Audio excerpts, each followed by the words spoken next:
जय श्री राम, हर हर महादेव। मैं अधिवक्ता बाजी श्रीवास्तव वाराणसी से पुनः आप लोग के समक्ष उपस्थित हूँ एक नया वीडियो लेकर। विषय है दंड प्रक्रिया संहिता 1973। इसके पूर्व भी मैंने दंड प्रक्रिया संहिता से लगभग संबंधित 18 वीडियो अपने यूट्यूब चैनल पर अपलोड कर दिया है। कृपया आप उसको जरूर देखें। और वीडियो प्रारंभ करने से पूर्व मेरा अनुरोध है कि अभी तक मेरे इस चैनल को जिन व्यक्तियों द्वारा सब्सक्राइब नहीं किया गया, कृपया सब्सक्राइब जरूर कर दें। बेल आइकन पर क्लिक कर दें ताकि जब भी मैं कोई वीडियो अपलोड करूं तो इसकी सूचना आपको तुरंत मिल जाए। वीडियो पसंद आए तो लाइक जरूर करें। किसी प्रकार का कोई सजेशन हो या कोई कमी हो तो कमेंट बॉक्स में जरूर कमेंट करें। आते हैं विषय पर। आज हम चर्चा करेंगे अध्याय 35 का 35। ये धारा 460 से लेकर के धारा 466 तक में वर्णन किया गया। इसका कुल मिलाकर 7 धाराएं हैं, लेकिन प्री और मेंस के लिहाज से बहुत ही इम्पोर्टेंट ये धाराएं हैं। ये समझ लीजिए कि चाहे हाई जुडिशरी हो, चाहे लोअर डिवीजन हो, किसी भी स्टेट का एक क्वेश्चन प्री और मेंस में तो इससे बनता ही बनता है। तो आते हैं हम लोग देखते हैं क्या है इसमें। 2 तरह की बातें कही गई हैं। धारा 460 में कहा गया है कि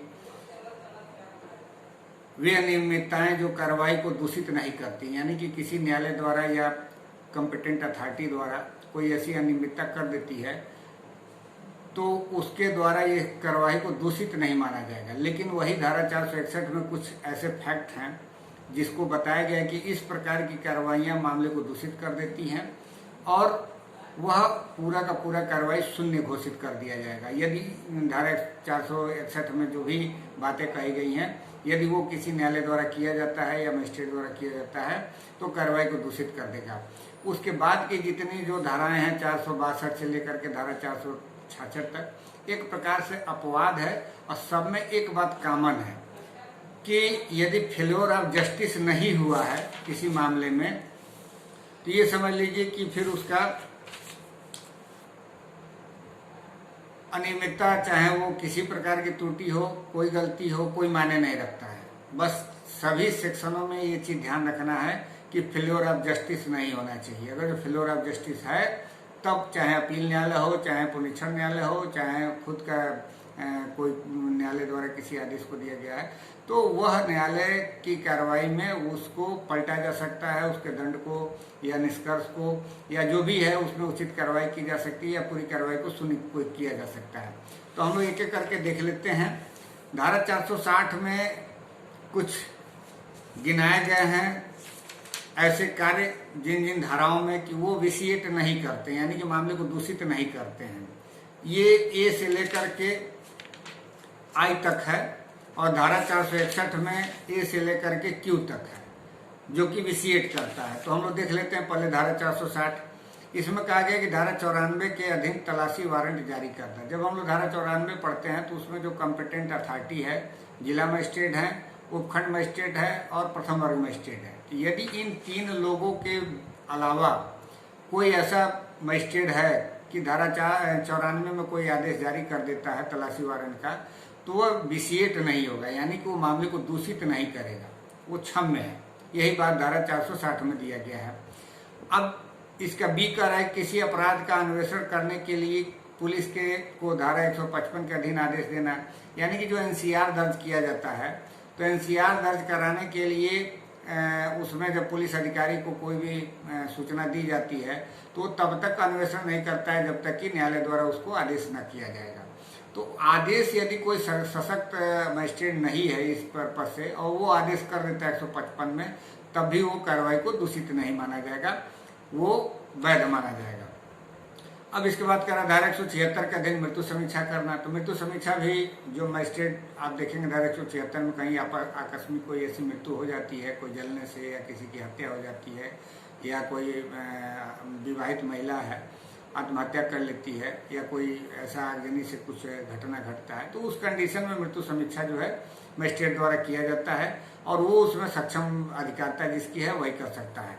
और उसके अलावा यदि कोई कर देता है तो भी वो कार्रवाई को दूषित नहीं करता है। अब एक बात और इसमें डी में दिया गया है जो धारा 187 में आदेश का जारी करने वाला, हमने जब चर्चा किया था उस समय जांच और विचारणा के स्थान के संबंध में, तो उसमें आप लोगों ने देखा होगा कि धारा 187 में एक प्रकार से डिम्ड इंडरेंट पावर होता है किसी मजिस्ट्रेट को कि उसके स्थानीय अधिकारिता में यदि कोई अभियुक्त है, भले ही वो किसी बाहर अपराध किया है, और जो धारा 77 से 185 के अधीन नहीं आता, उन दोनों धाराओं के अधीन नहीं आता, तो क्या उसका जांच विचार नहीं होगा? नहीं होगा। वही बात ये करे कि यदि कोई मजिस्ट्रेट धारा 187 में कोई आदेश का जारी कर देता है तो भी वो विसिएट नहीं करेगा। हमने भी वहां पे चर्चा किया था कि धारा 460 के तहत विसिएट नहीं करेगा, तो इस चीज को आप लोग दिमाग में रख लीजिएगा।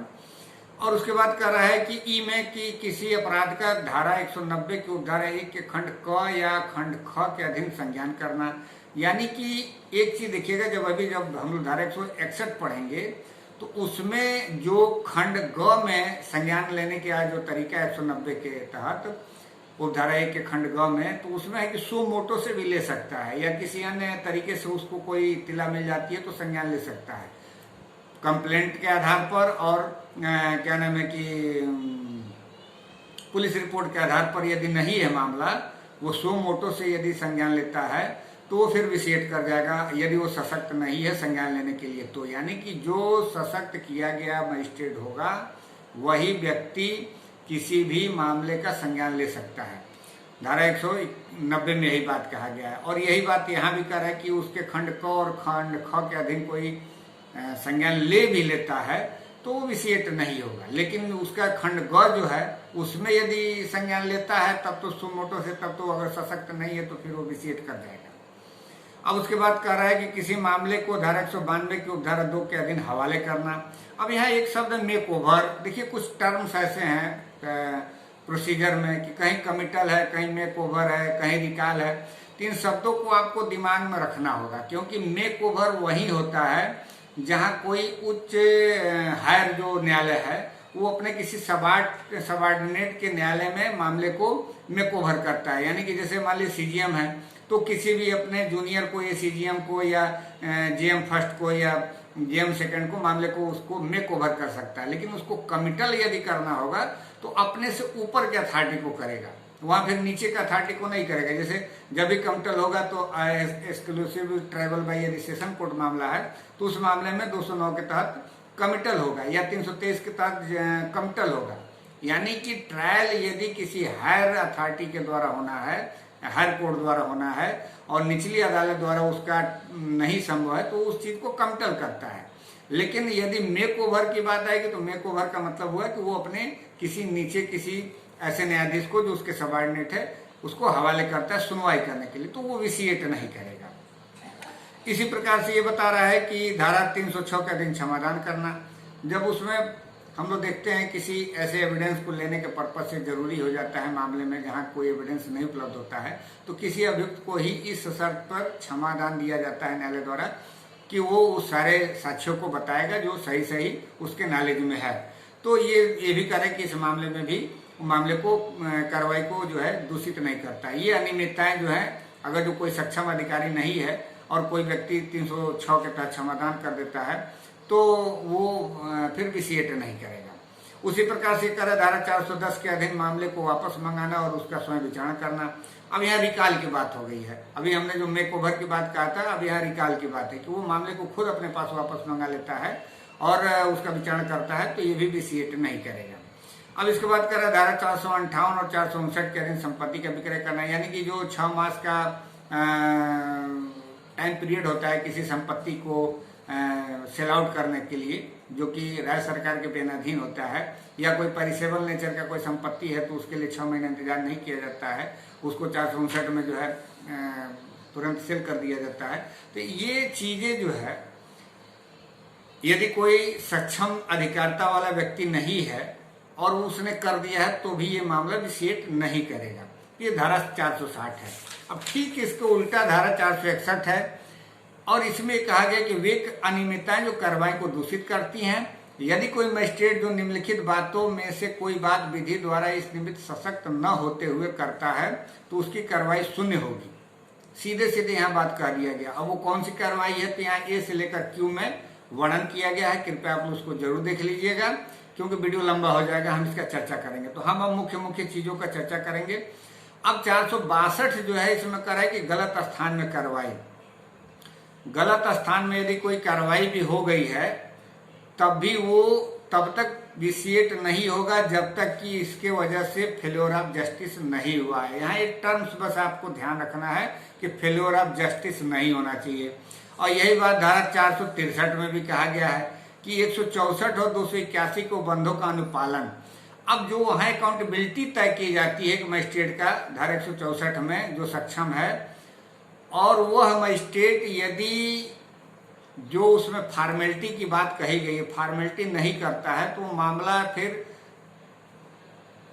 दूषित होने की संभावना रहती है। लेकिन यहाँ पे भी ये बात कही गई है कि जो फर्दरेंस न्यायालय है, चाहे वो अपील का न्यायालय हो या कोई ऐसा न्यायालय हो जो खुद का उसका ट्रायल कर रहा हो, तो जिसके द्वारा भी वो 164 का बयान लिया गया है, यदि उस फॉर्मेलिटी को पूरा नहीं किया गया है तो चाहे तो फिर से उसको फॉर्मेलिटी को पूरा करवा सकता है और उस प्रारूप को।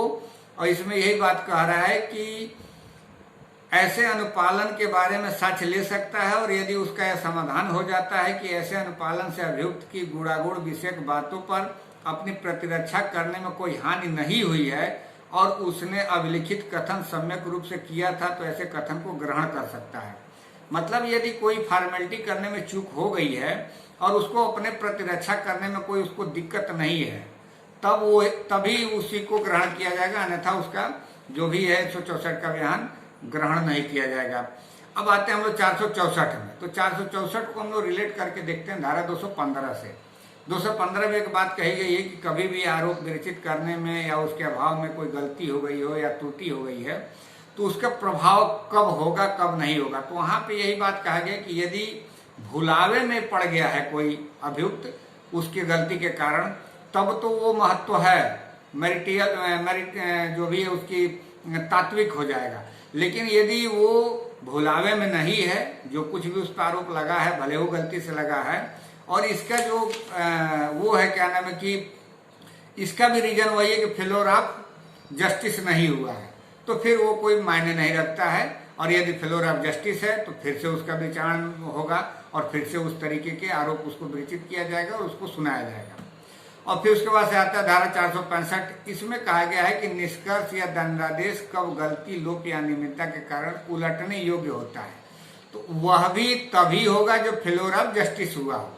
अगर जो फेल्योर ऑफ जस्टिस नहीं हुआ है तो किसी भी निष्कर्ष या दंडादेश की जो गलती है, लोप है, उसको उल्टा नहीं जाएगा, वो अनियमितताएं मान ली जाएंगी कि ठीक है। अब उसके बाद से धारा 466 है। ये एक बात कर रहे कि त्रुटि या गलती के कारण कुर्की का अवैध न हो जाना। यदि कुर्की ऐसी हुई है कि किसी त्रुटि के कारण हो गया है या कोई प्रारूप के अभाव में, जो प्रारूप उसमें फ्रेम किया जाता है उसके अभाव में कोई भी कुर्की विधि विरुद्ध नहीं हो जाएगा और न उसे करने वाला व्यक्ति अतिचारी समझा जाएगा, तो उसको प्रोटेक्शन दिया जा रहा है। क्योंकि जब भी कोई आदेश का जारी होता है तो न्यायालय तो जाति नहीं करना, उसके लिए कोई ना कोई व्यक्ति निर्धारित होता है। तो न्यायालय के आदेश से किसी व्यक्ति द्वारा कुर्की की गई है तो इस धारा के तहत उसको प्रोटेक्शन दिया जा रहा है। धारा 466 में को अतिचारी नहीं माना जाएगा, और मात्र इस कारण की त्रुटि हुई है या प्रारूप में कोई अभाव है, कोई प्रारूप का अभाव है, तो इस कारण से विधि विरुद्ध नहीं माना जाएगा। तो इस प्रकार से हम लोगों ने देखा धारा 460 से लेकर के धारा 466 में कि कौन सी कार्रवाई मामले को दूषित करती है और कौन सी कार्रवाई मामले को दूषित नहीं करती है। अगर वो दूषित करती भी है और फेल्योर ऑफ जस्टिस नहीं हुआ है तो फिर किसी प्रकार की दिक्कत नहीं होगा। यही हम लोगों ने देखा।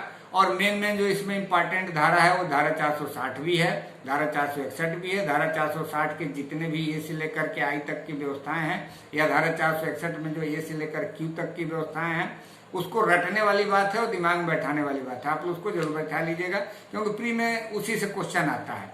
और उसके बाद से फिर धारा 464 एक इम्पॉर्टेंट आ जाता है जो कि 215 से रिलेट करके वो होता है। और फिर उसके बाद से एक और धारा आता है इसमें जो कि धारा 463 है जो कि 164 और 281 से रिलेट करके हमको पढ़ना होता है। तो इस प्रकार से ये सातों धाराएं जो हैं धारा 460 से लेकर के धारा 466 तक अपने आप में महत्वपूर्ण है। मुझे विश्वास है कि आप लोगों को मेरी बातें जरूर समझ में आई होगी। डायरेक्ट जरूर पढ़ लीजिएगा। मिलते हैं अगले वीडियो में, तब तक के लिए इजाजत दीजिए।